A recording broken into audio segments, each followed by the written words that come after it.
All right. Hello, everybody. This is Nicole Whitlock with the Ecom Sellers Podcast. And we do this every Monday at 6 p.m., although one day it's going to change. We do this at 6 p.m. Central Standard Time every Monday. So today's podcast is just me. Normally, Kelly Ward is here with me, the Ecom Mom. And today she is not. So we're coming off of the Easter weekend. I hope that you had the opportunity to enjoy your holiday weekend if you celebrate Easter. I hope that some of you have taken advantage of the Easter clearance that you could potentially resell next year. So definitely want you to take advantage of that if you didn't remember to do that.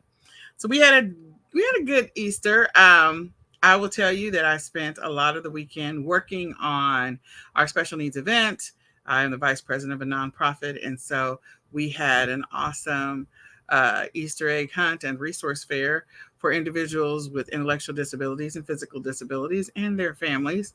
And it was a great weekend. It was very busy and very hectic. But I'm glad that I had an opportunity to do that. So back to the business at hand. Today's topic that we're going to be talking about in e-commerce tips is pro tips for new sellers. So if you're a new seller, you want to tune in and pay attention to some of the information we're going to share. So with that, we're going to go straight into the news because we talk about e-commerce news, tips, and more. So let me go ahead and share my screen so we can get into the news. Okay, so the first article comes to us from CNN. No thanks. And they're talking about everything you need to know so far about Prime Day. So here's the deal.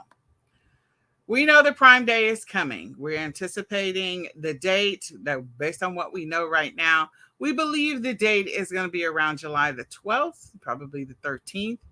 So Prime Day is one of those things where sellers will get a bump in their sales. Prime Day can be amazing depending on what it is that you sell and who's your avatar, those people that are interested in your niche make a lot of money. So this is your opportunity to pull your stuff together. If you're going to send it into your fulfillment centers, whichever one, whether you're selling on Amazon or Walmart, or you've got your own fulfillment center, you want to get that inventory in. You want to get it ready to rock and roll. There are going to be some platforms that are going to have early deals. Last year, I think Walmart had an early deal. And I think it was for a full week. And then they also did a deal for the week. So I would not be surprised if Walmart doesn't come out with its own announcement about Prime Day or their version of Prime Day. So the great thing about Prime Day is that a rising tide raises all ships. So if Amazon is driving a lot of traffic, there's a lot of stuff in the news about Prime Day is coming. Then that means that the other platforms, your Walmarts, your Targets, your Best Buys, your everything is going to be having some kind of deal, which means all platforms, including Etsy and eBay and Facebook Marketplace, are going to get traffic. So you want to make sure that you're ahead of the curve on that and that you're ready for that traffic. So CNN is talking about the deals that we're potentially gonna see, potential dates, and again, we're targeting, or we believe it's going to be around July the 12th or 13th. That was last week's article. So anyway, and they've got their affiliate link here for people to sign up for Prime. So Prime has gone up. It is now $139 a year versus when I first signed up, which was less than that. It was I think it was 99 or less than that. It was at 99 for a long time. So they're talking about the deals. People can go over to the deals page. So if you're a seller, you're not really sure what to sell, you're not really sure what to put before people, then this might be your chance to kind of look at what's on the deals page, see what pops up, see if there is something that you think is, people are going to be interested in. Now, since it is in July, let's talk about logically what you really should also be thinking about selling. I see these headphones here. That makes sense. Back to school, people will start buying for back to school in July. So not only are you going to get a bump in sales from Prime Day, potentially, but depending on what you sell, you might also get a bump in sales because of back to school. So you might as well put those things out there because, of course, they already know back to school and Prime Day, people are going to be buying for these things. So I see these headphones. There's going to be, of course, phone case covers and all that other stuff. They've got other things like the Ring doorbell and, things that for outdoors. But whatever it is that you happen to be selling, I think that you should go back and take a look at it and see if anything that you might be selling may be necessary, because we're going into the, coming out, we're still in the summer at that point, going to be heading to the fall, going to be dealing with back to school, you're going to be back to college, like all of that.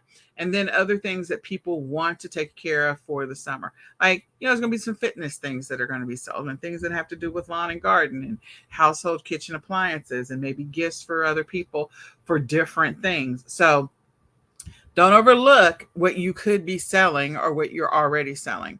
Definitely check out this article and see if there's anything that you feel like, hey, you know what? I do have this item right here that would be a complement to this product, or people that buy this also buy this. So if you're selling some of those products and you know where to source them, take advantage of that. Get your items listed on all the platforms that you're selling on, so that you're in prime position to take advantage of the traffic that Prime is going to drive. Now, I would encourage you to start getting your listings up in May. If you're going to run ads, definitely get your listings up so you can get those optimized and indexed and ready to go, so you can take advantage of the traffic that's going to be hitting the internet. So don't wait till the last minute. This is something you should be preparing for right now. Okay. The next article is actually ET. Entertainment Tonight. In any case, I am pulling this one up. We know Easter is over, but for those people who are always saying, I'm not really sure what to sell, and they're struggling with trying to figure out what to list and where to find things, I love these list articles where they talk about things that people are buying or that people want for the holiday. So, of course, a gift card is always going to be a thing. But look at this. You got a little waffle maker that's got a bunny. So again, we just came off of Easter. There's going to be some Easter clearance. Are these bunny waffle makers out there in the clearance world? Is there an opportunity for you to grab some so you can resell them for next year? I'm just putting it out there. Maybe you're not thinking about it. Maybe you are. So you can see that price is $13 right now. I'm sure you can probably find it less than that. You've got stainless steel cups, which are so cute, eco-friendly. Again, summertime, parents are going to have kids at home. They're not prepared for it, or there's going to be, daycares, or maybe there's a house in the community that says, hey, everybody come over. You've also got the chalk eggs. So again, that's one of those things that you don't have to worry about when it comes to Easter, the food expiring, the expiration date. These chalk eggs will resell next year. Okay, they will. So, if you find them on clearance, definitely sell those. And then all these little fidget sensory things, another opportunity for you to sell those. And then they've got Play-Doh eggs. So if you're finding any Easter items, this is your opportunity to take an article like this and go and source products for next year if you have the storage space, and it's not going to create a situation for you when it comes to cash flow. Okay. The next article comes to us from Yahoo Finance, it looks like, and it's 7 things that you should always buy at thrift stores. And so they're going through the list of things that you should always buy at thrift stores. And again, as a reseller of whatever it is that you have, if you're a reseller, this might be an opportunity for you to go out as you go to the thrift stores and source some items. You might also get some ideas from articles like this. So, classic books are going to be at the thrift stores. Clothing for the entire family. Well, clothing for the entire family is about to be a thing because, again, back to school. I know we're in April and you're like, why are you talking about back to school? School's not even out yet. School's about to be out for us in about 6 weeks. So as soon as school is out, we start preparing for back to school. It's just the way it is. Designer handbags and then vinyl records. So all of these things are things that you could potentially be selling. Something to think about, something to look at. You can go check out this article with Yahoo Finance. The next article comes to us from the Huffington Post, and they are talking about Easter candy by states. Why do you care about this? Well, I mean, you can look at the expiration dates on some of those candies. The expiration dates might be good. I don't know if this is going to go down. I'm trying to get it to move. Anyway,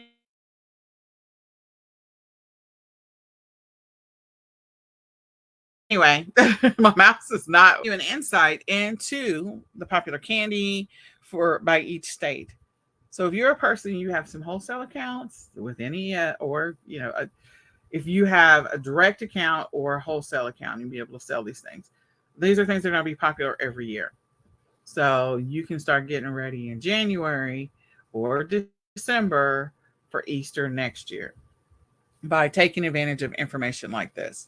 So if you know that, the Reese's peanut butter eggs appear to be the hottest thing in the world, for me, I would take that information and do multi-packs. I would maybe create some Easter baskets that have those in them if I'm approved to be able to sell them, depending on which platform you're selling on. Not every platform you have to be approved to be able to sell it. But this kind of information is stuff you want to hold on to. You want to make a note of it so you can come back to it for next year. Whenever you are planning for Easter, if that's 6 months out before Easter, then you want to pull up all your historical information in your Easter folder. If you're not organized like that, like create a folder on your Google Drive that has Easter and maybe links, a spreadsheet that has links to articles so that you can come back and go, oh yeah, the eggs, I forgot about that.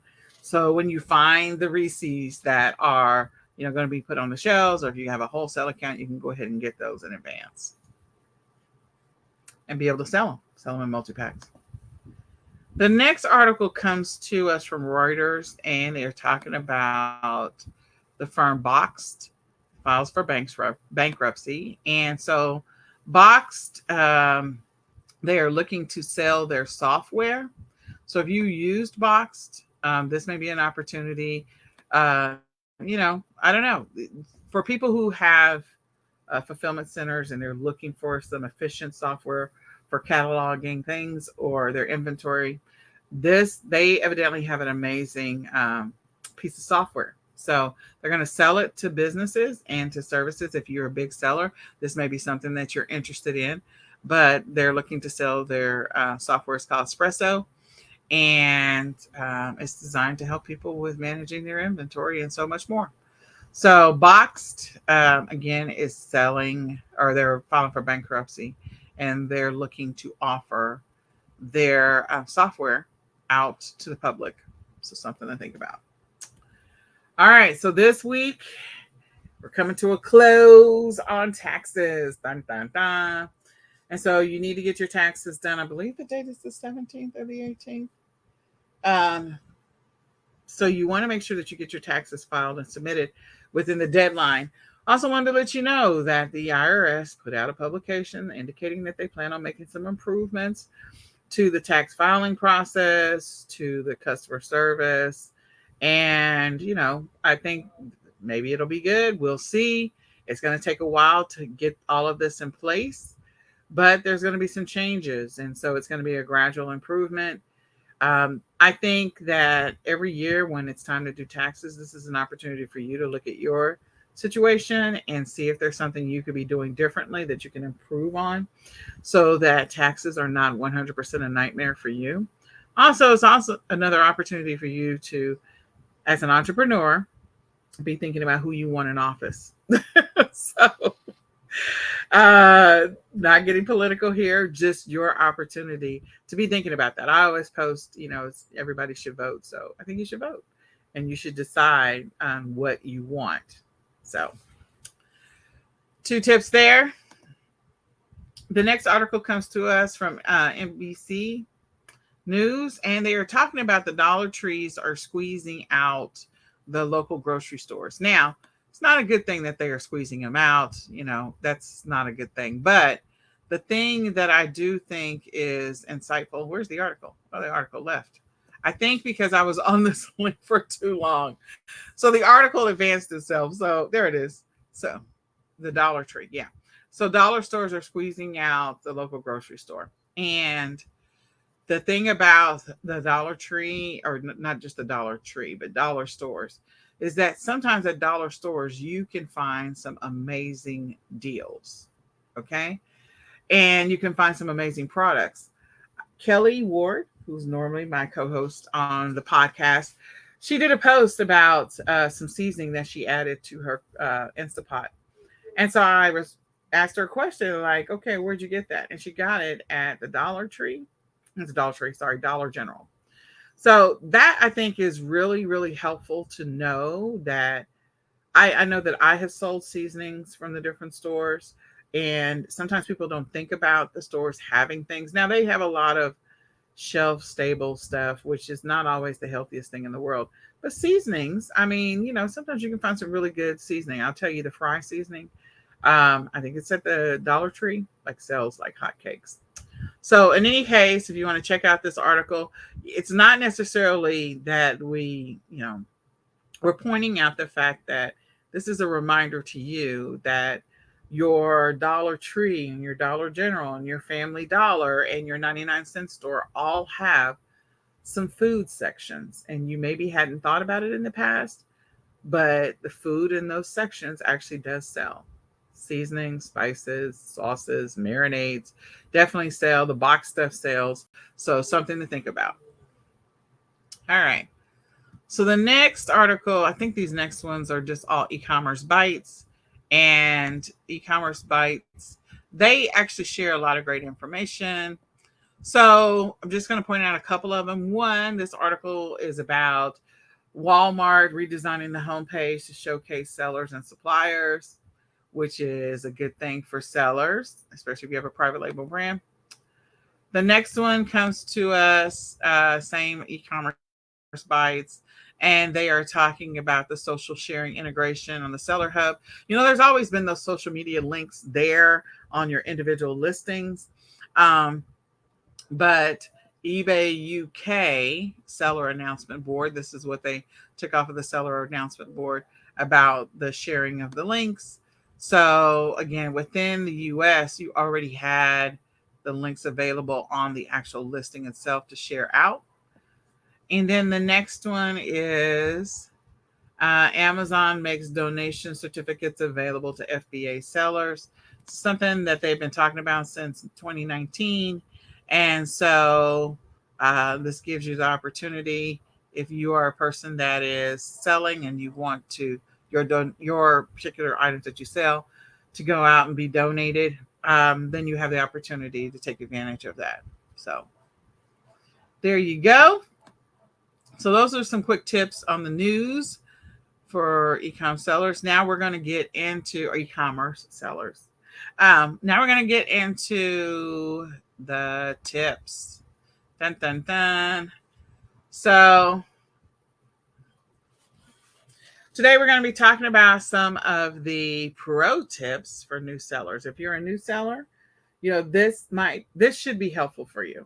There's so much that you could tell a new seller when it comes to pro tips, but I'm just going to scratch the surface with some of the big ticket items that I think are the most important if you're a new seller, just trying to get going, trying to get started, trying to understand what to do. So tip number 1 is you need to make time for your new business. You need to make time for your new business. I see people start the business and then they're like, oh, well, I didn't have time to list. Well, I didn't have time to source. Well, I didn't have time to ship that thing off. Well, this happened and that happened. And so if this is really a business that you want to be around for a long time, if this is not just a fly by night and tomorrow you're going to be running after the next shiny object, and this is something you really want to turn into income, because if you haven't been paying attention, people are 100% buying online. Sales for online sellers have gone up exponentially also. So is inflation and the cost of shipping and everything else. But sellers are still making money.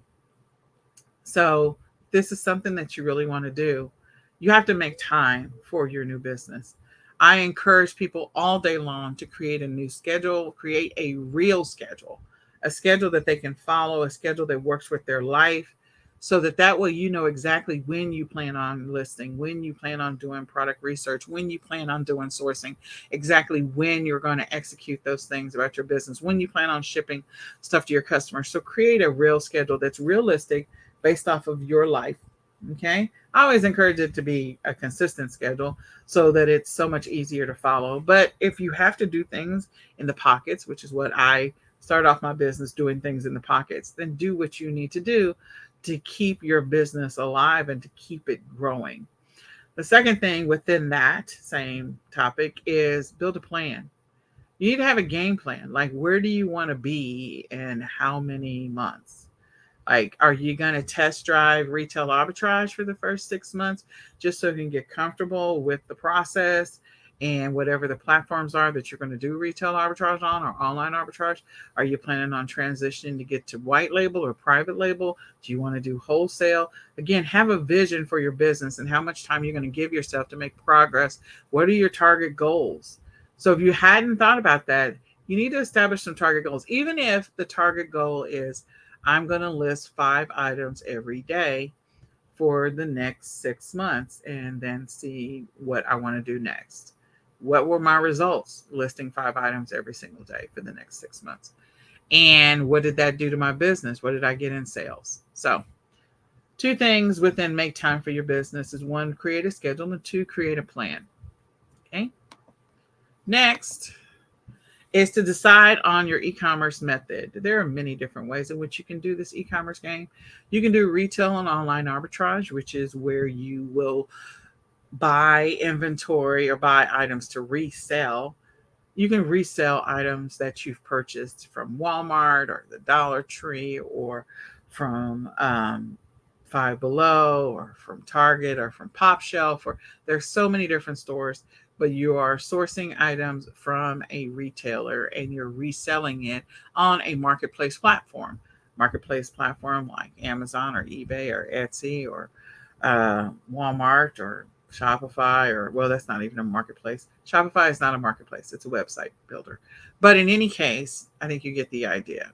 Figuring out where you want to resell it. And that's a different decision. But you need to figure out which method you want to try. I think in the early stages, if you don't have a lot of money, print on demand is one of those that doesn't require a significant amount of money, that it is going to require some time for sure. And you can scratch the surface and see what happens trying out print on demand. If you have a little bit of money, then definitely retail arbitrage or maybe even drop shipping. Not all platforms are friendly to drop shippers. Not all platforms are friendly to resellers. So you need to figure out what you think you want to try and then at least try it for 3 months, but figure out which method of e-commerce you think is going to suit you well. If you got a little bit more money, then, maybe wholesale is your way you go. The next is to decide which platform you want to try first. So most people will like sell on multiple platforms. But if you're a new seller, I'm not going to recommend that that's what you do when you first start. Decide on a platform and get comfortable. Like, get comfortable, settle in, learn that platform, learn the back office, get really familiar with it. Learn what the platform reports are. Figure out how you can streamline your listing effort on that platform. Understand what are some of the perks of that platform. Understand who are the buyers that are going to that platform. So again, decide on the platform that you want to sell on and figure that out, and then test drive that. Like I said, for a minimum of 3 months, test drive that platform and get to understand it better. The next is to build a budget. You should always have a budget, even if you have very little money to start with. So, you can get started with reselling as low as $5. Most people would not believe me, but yes, you can. I mean, the fact that you can buy inventory, you can like buy a bunch of bulk inventory for like 5 cents if you wanted to, depending on where you get it from, and resell it. Like, you resell it in bulk or resell it in pieces. I can remember our nonprofit, we bought bracelets from China. And I think we got them. I mean, we got them inexpensively. I want to say maybe it was 10 cents. And we resold them for anywhere from $7 to $10 a pop. So again, you got to get them from overseas to here. And so you got to deal with that. But we resold them to raise money for our nonprofit. And that is one thing that you can do. Like, you can order from overseas. You need to be prepared for all of the things associated with that. Which is a whole slightly different conversation. But the key that I'm trying to make here is that you do need to have a budget. You need to have some money to pay for inventory. You need to have some money to be able to ship your inventory. You need to have some money potentially to get your inventory here. If you're ordering at wholesale, you need to have some money. And you need to leave a little bit of money in your account as you make sales so that way you're prepared for returns. So build a budget, factor in some of those things so that you know what you are going to be able to set aside to be able to invest into your business. I would encourage you. Yes, you can start with $5, but I would not recommend that you start at $5. I would definitely recommend that you start anywhere from $100 to $500. If you're really ready to get aggressive and you've got your tax refund check out there and you got a couple of grand, that is a good solid way to get going. But make sure that you budget that so you know how much you want to set aside for each month, how much you're willing to invest in inventory, and know that all inventory doesn't sell immediately. So just be prepared for that as well. The next one is to thoroughly analyze your product options. Do some really good product research. That is the short version. You really do need to do some really good product research, niche research. Figure out what is selling, what's in demand, what's going to be in demand, what are the things that people are buying, how many are they buying? Are they buying it in bulk quantities? Are you selling multiples of it? Is it a single? What are those hot items that are coming down the track? Now, are you going to be the only seller on it? No, you're not. There will be some things where you will be the only seller for a brief moment in time, and there will be other things where there will be multiple sellers on it, depending on your e-commerce method. If you're going to do private label, then of course you'll be the only seller. If you're going to do white label, quasi private label, then again, you're still going to be the only seller. But with white label, know that there will be variations of your exact same product that other sellers will be selling, and they will sell it under their name. And so again, that's a competition. Whereas if you're doing true private label, where you're developing something brand new that doesn't exist in the marketplace, at least in its current state, then there's an opportunity for you to stand out. Private label is going to require some investment money. So you want to make sure that the research that you're doing when it comes to whatever products you're going to potentially sell, that you analyze the products well, that you figure out what your potential ROI is on those products, that you understand from your supplier, how long is it going to take to get those products to me, and what is your supplier willing to do. But you want to analyze products to determine the demand and to determine the interest and to determine the cost and the shipping expense.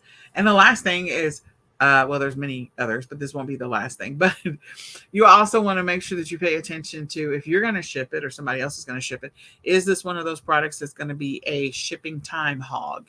So, I could sell these little bracelets and it takes me 2 seconds to drop them into envelopes versus something that I have to sit here and I got to box it up and tape it up. And every time I got to ship it out.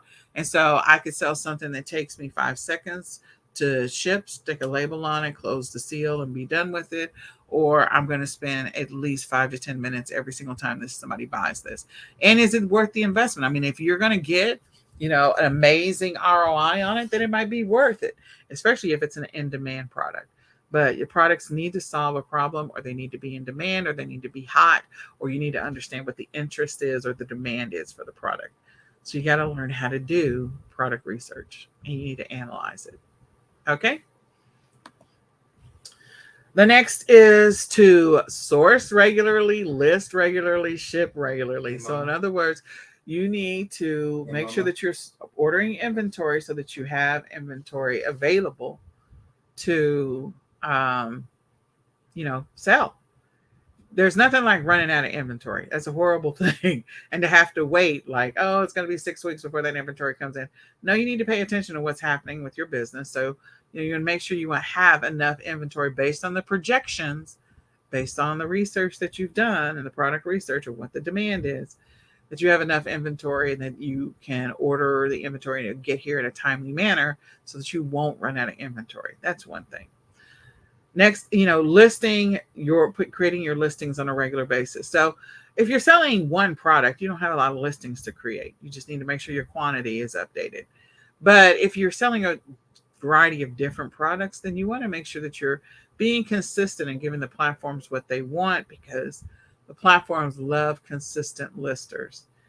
By default, for most of the platforms, the algorithm will give a little more presence to those who are creating listings on a regular basis, which means you could get more organic sales because of the fact that you're listing regularly. Again, that's going to be based off your e-commerce method. If you're selling private label, you may not be listing on a regular basis. But if you're doing retail arbitrage, online arbitrage, you're selling books, you're doing print on demand, you're doing drop shipping, or even wholesale, you're probably creating some listings on a regular basis. So being consistent about that. And then shipping on a regular basis, you got to get these shipments out. That's the only way you get to keep the money, is that you ship the items when it sells. If you don't ship it on a regular basis or ship it out in a timely manner, then you have a chance of refunds and returns. So you don't want to deal with that. Make sure your stuff gets shipped out on a regular basis. And even if it's not you shipping it, make sure that you're paying attention to whoever is shipping it, so that way you can guarantee that it actually went out, and you can help your customers to feel more comfortable with the fact that they're doing transactions with you. Again, building up that customer rapport and helping with customer loyalty over time. The next one is to pay attention to your stats and track your results. You should always be tracking your results. So I was listening to Daily Refinement, and Daily Refinement was talking about the fact that he just recently had a baby.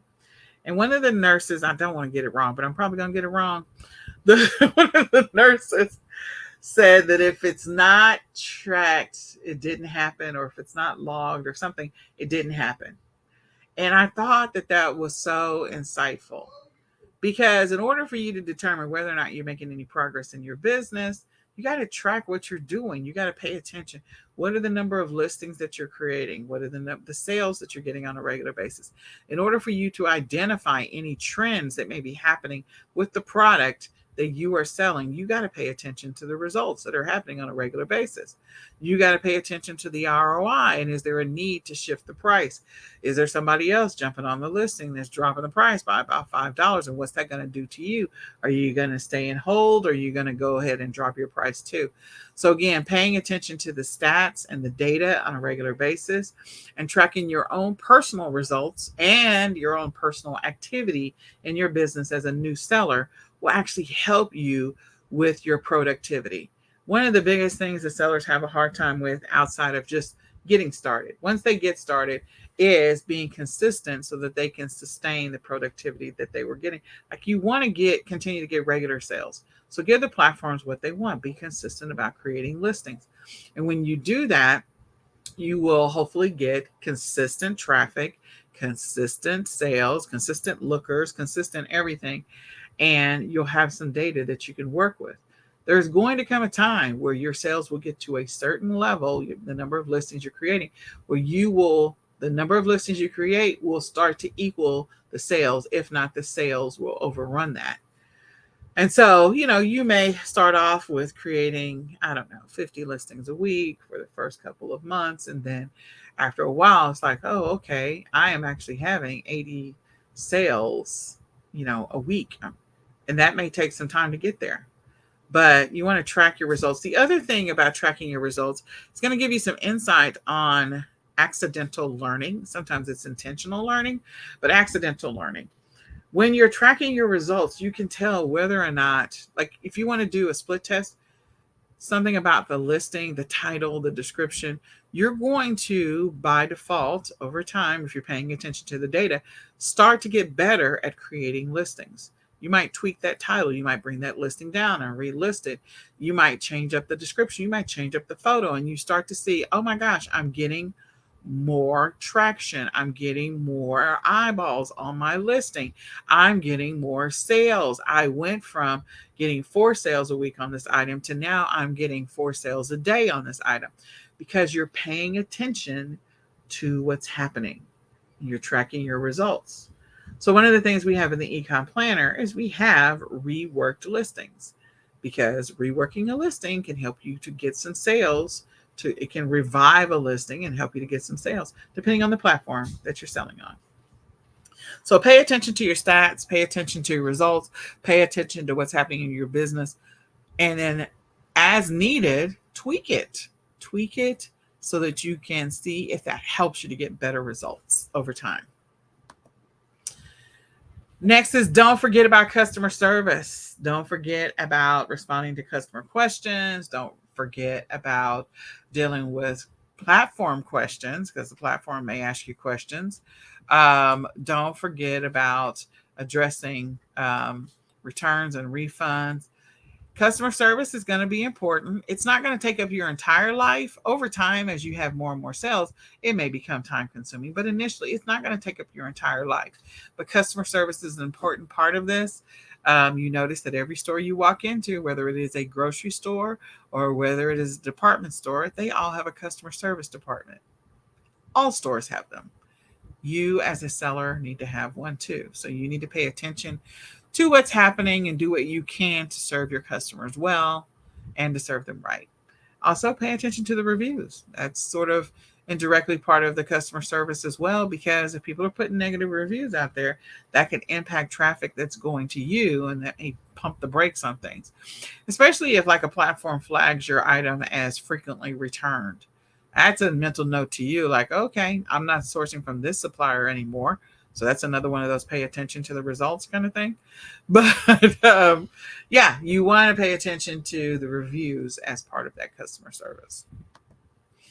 Next is to be consistent and to be intentional. Be consistent when you list, be consistent when you source, be consistent when you do product research, be consistent about managing your budget, be consistent about the activities you engage in, be intentional about where you invest your time, money, and resources when it comes to your business. I think over time, as people like, if you jumped into this game during Q4, the results you get in Q4 and what the life looks like after Q4 are two different things. Q4 is its own beast. And so what people did in Q4, maybe they weren't intentional, they were haphazard, they were random. And so they got really good results because it was Q4. And then they continue that practice into Q1 and Q2 and Q3. And they're trying to figure out why they're not getting the same results. Well, this is your opportunity to start doing things right, to start being consistent, to pay attention to your results. So you need to be intentional about where you spend your time, money, and resources and where you waste your time. Sitting in front of your computer and watching 5 hours worth of YouTube videos on how to be a better seller is not going to help you. You can tweak one thing a week or one thing every 2 weeks about your business and what you do in your business in order to see gradual improvements over time. That is worth the investment of tweaking one or maybe even two things every week or every 2 weeks, just so you can see what the progress is going to be. If it's something that's a major tweak, then you need to allow a few weeks to really see what that thing did. So, but if it's a minor tweak, then you can implement a minor tweak every 2 days. If it's something small, like, oh, okay, I'm going to name my images. All right, that's it. And then 2 days from now, okay, I'm going to start sharing over to Facebook, whatever it happens to be. So be intentional. Next is to be patient and remember that not everything will sell. When you first start, you're not perfect. Even experienced sellers run into this from time to time. The goal is to never source stuff that's not going to sell. So can you sell it and get rid of it, drop the price so you can just get rid of it? Yeah, get your money out of it. Sure, you can do that all day long. But the goal is not to sell something and then once you get your money out of it and you make your profit threshold to drop the price so that it impacts all the other sellers. Some people use that as their strategy. It's not a kind strategy.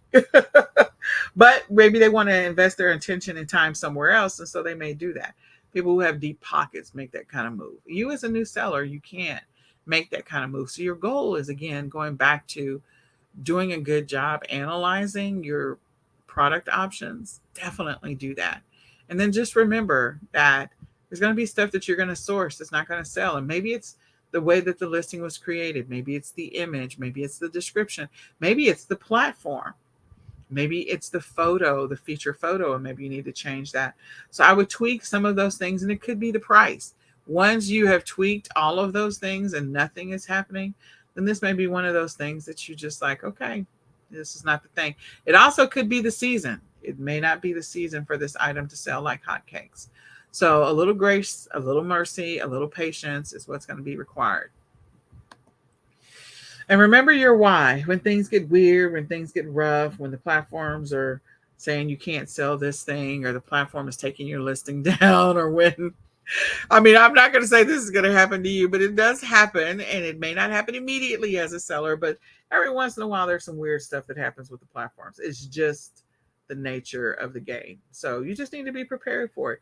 And one of the things that's going to help you persevere through it is to remember your why. Why did you even start this e-commerce thing? Why are you even doing it? Why are you even selling products? Why did you even, like, just your why? Is it because of your kids? Is it because of your debt? Is it because you want more freedom and more time with your family? Is it because you're trying to buy a car or pay for that vacation that's coming up? Remember your why so that when hiccups happen, and they will, I can't tell you how quickly they'll happen, but they will, that you can persevere through it, survive it, and continue going. Make adjustments, because all the platforms, one thing that you will learn is that nothing is constant about any of the platforms. There is always some new thing that they're rolling out. Something's changing. Can't do this. Can do this. Hey, we added this feature. So there's always going to be change. That's the life cycle of a seller. There will be perpetual change. So you're going to be required to be flexible. You're going to be required to be flexible. So when you're getting frustrated, just remember your why. Okay. So I hope this is helpful. I hope that you use this in conjunction with some of the other tips that we've given in the past when it comes to being a seller.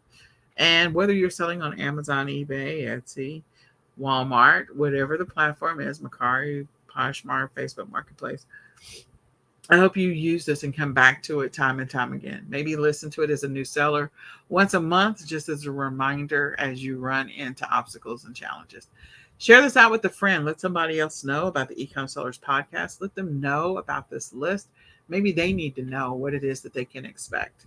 So I tried to do a good job of just kind of giving you some insight on what to expect.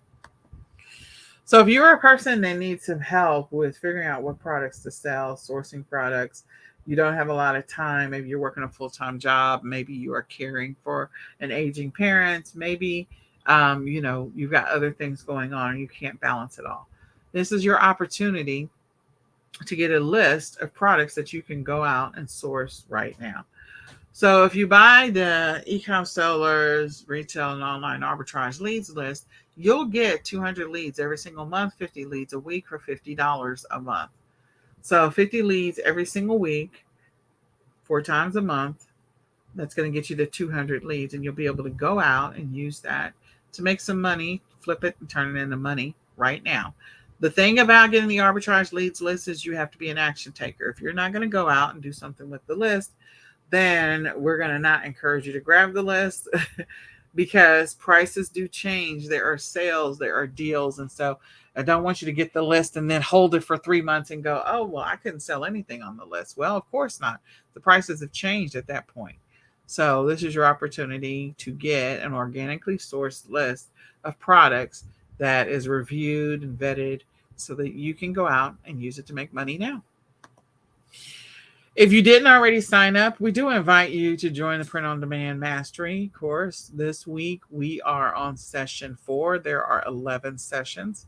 So in session 4 and session 3, we started the process of creating our print on demand product. In session 4, we're going to take it to the next level and create our listing as well. And we're going to upload these amazing products that I think we're starting off with printables and downloadables. So we're going to start with that. The next session, session 5, after this one is going to be physical products. It's going to be anything from hats, t-shirts, mugs, bags, socks, leggings, laptop covers, backpacks. I mean, wall art. I could go on and on and on. So again, if you're wanting to get better at print on demand, or you want to understand how you can use AI to help you run a successful print on demand business, you definitely want to sign up for the Print on Demand Mastery course. You can go to bit.ly/, and this is all in caps, Print on Demand Mastery in caps. Again, bit.ly/POD Mastery, all in caps, right now to sign up for the Print on Demand Mastery. Join us so that you can get hands-on I won't say one-on-one, but it is sort of one-on-one, hands-on experience with actually creating a design. So the 2023 Ecom Planner is still out there. If you want to grab it, this is a good time to grab it. You can go to myecomplanner.com right now to grab your 2023 e-commerce planner. Use it to help you in your business. Use it to help you track your productivity, especially as a new seller.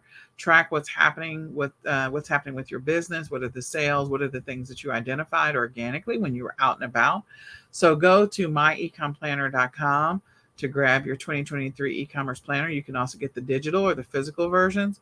Go to myecomplanner.com right now to get the digital, physical, or the PDF version of the Ecom Planner. And last but not least, I do invite you to join Ecom Sellers Academy. You can sign up for the lifetime at ecomsellersacademy.com. And if you do, you'll get a free Ecom Planner.